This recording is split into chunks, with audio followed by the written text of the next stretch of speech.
Good morning. We were thinking about sola fide, and particularly with an eye to the doctrine of justification by faith, that faith alone saves, even though that faith that saves, as Calvin said, is not alone. As we do so, I want to give you a second observation about justification by faith.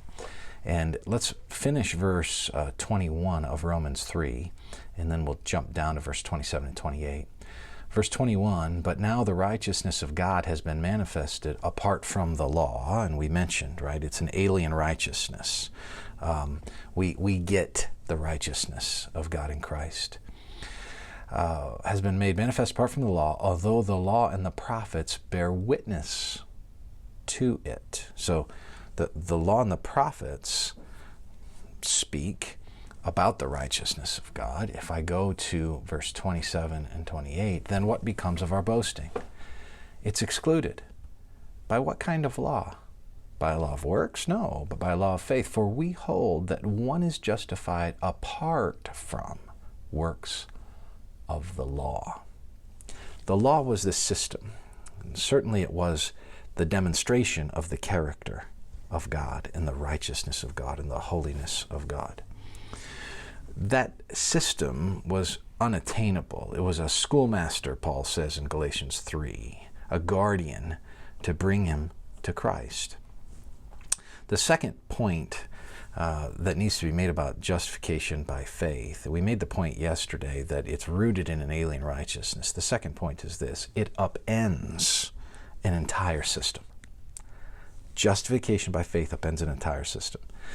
It comes in that way, not that you weren't saved by faith in the Old Testament, because there was just faith in God's revelation. But the uniqueness of the work of Christ is that you're declared judicially right as a result of faith, and that faith is in the work of Christ, in the person of Christ, and in what He's done for you, and you're believing that, and now you're declared to be right because in this unique way He has become that one-time singular sacrifice for all. He has done all of it. And so it upends this entire system. So in the Reformation period, the doctrine of sola fide, as it's being extolled, is an upending of this glommed-on traditional Roman system.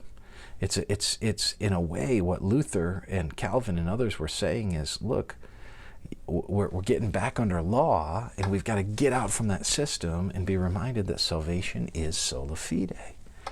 That just as the Mosaic law gets fulfilled in a sense, and in that way it gets upended from its authoritative component over human life, so the Roman Church's system needed to be upended because of the reminder and the going back, the reforming back to the doctrine of sola fide. It upends an entire system.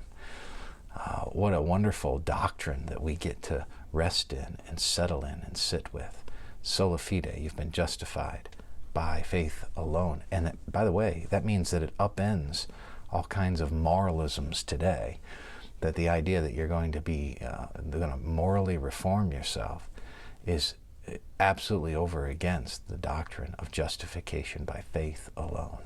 Faith justifies, and then that faith that justifies is not alone. May the Lord bless you today.